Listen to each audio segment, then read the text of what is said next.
Crypto minimalist here, still hodling. It's been a quiet few weeks here after the mainnet 3 launch, and actually quite painful 3 weeks. In the past few days, however, the crypto market's starting to heat up again. I'm going to take the time in this video to dig into why Theta and TFUEL took some of the biggest hits in all of crypto in July, and the one thing that could turn all of that around. So as of Sunday night, Bitcoin just took off. Theta and TFUEL have been having a good week as well. What I want to bring your attention to is the days where TFUEL will experience these crazy green candles. We had a couple today, earlier, and then just now went from 35 cents up to about 39 cents. So in the matter of 30 minutes, a 10% uptick. That's been happening a lot lately. You had one yesterday, 32 cents to 34 cents in like 10 minutes. Then on Wednesday, 25 cents to 29 cents in under 2 hours. And earlier in the month, there was a really big one on the 8th, 34 cents to 40 cents in under an hour.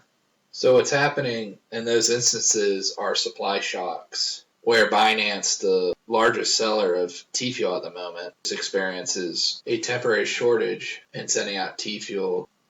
Binance is where the swap sites like SimpleSwap and ChangeAngel are actually getting their TFUEL from, as well as Theta, because none of the United States exchanges have listed these coins yet.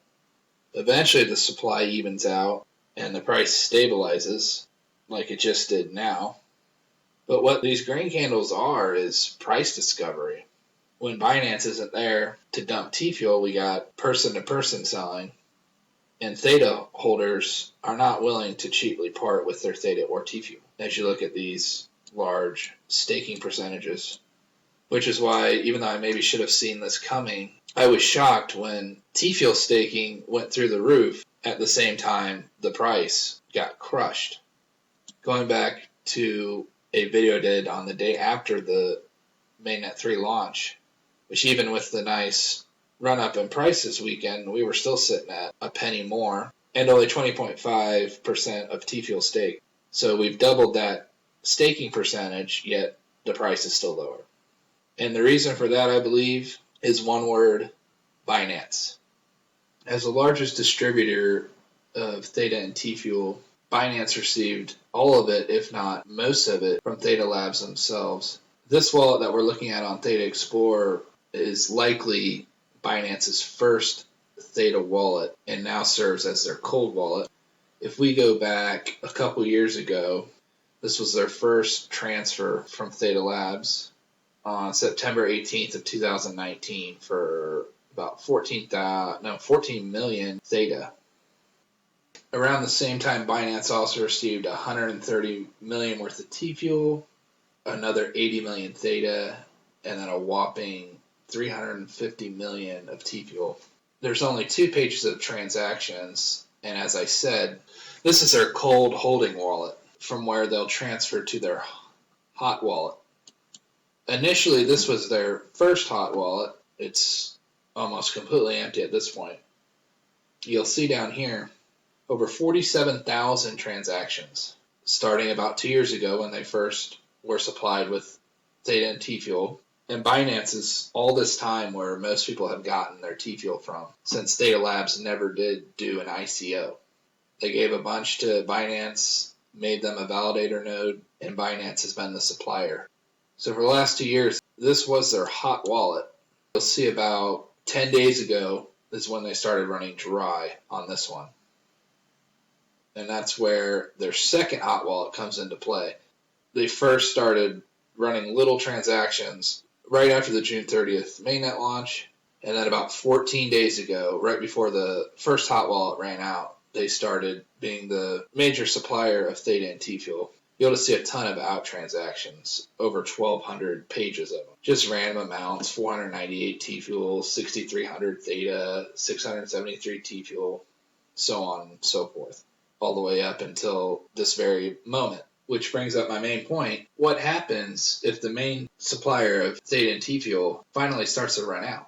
When their hot wallet and cold wallet combined, they have about 7 million Theta tokens left and 55,000 TFUEL.